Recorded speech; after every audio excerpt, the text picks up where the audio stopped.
आरेखों यानी रेखा ग्राफ की रचना।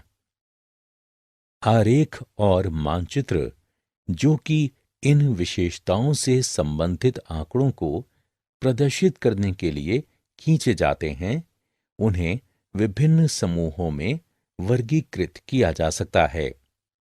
एकल आयामी आरेख वो आरेख जिसमें केवल एक ही आयाम चर के मान का प्रतिनिधित्व करता है, जैसे कि लंबाई।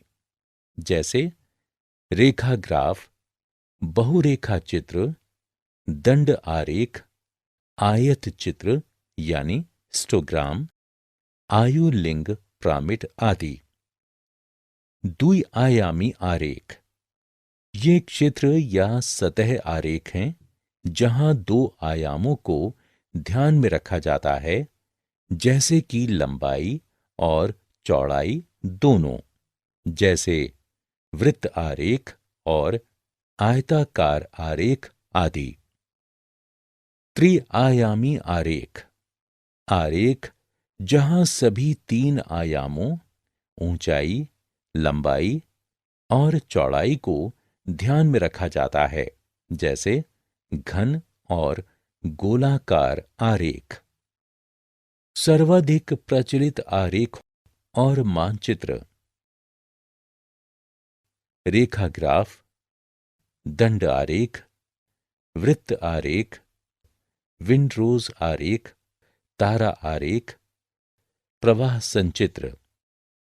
रेखा ग्राफ रेखा ग्राफ को रेखा चित्र भी कहा जाता है। रेखा ग्राफ सामान्यतः समय क्रम के आंकड़ों को प्रदर्शित करने के लिए खींचा जाता है। उदाहरण के लिए तापमान, वर्षा, जनसंख्या वृद्धि, जन्म दर और मृत्यु दर से संबंधित समय क्रम के आंकड़े। रेखा ग्राफ की रचना। पहला कदम, आंकड़े को पूर्णांक में बदलना। दूसरा कदम, एक्स और वाई अक्ष खींचना और समय क्रम चरों को एक्स अक्ष पर और आंकड़ों के मात्रा या मूल्य को वाई अक्ष पर अंकित करना।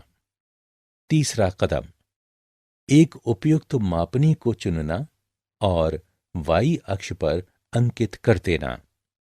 चौथा कदम, वाई अक्ष पर चुनी हुई मापनी के अनुसार वर्ष या माहवार दर्शाने के लिए आंकड़े अंकित करना और बिंदु द्वारा अंकित मूल्यों की स्थिति को चिन्हित करना तथा इन बिंदुओं को हाथ से रेखा खींचकर मिलाना।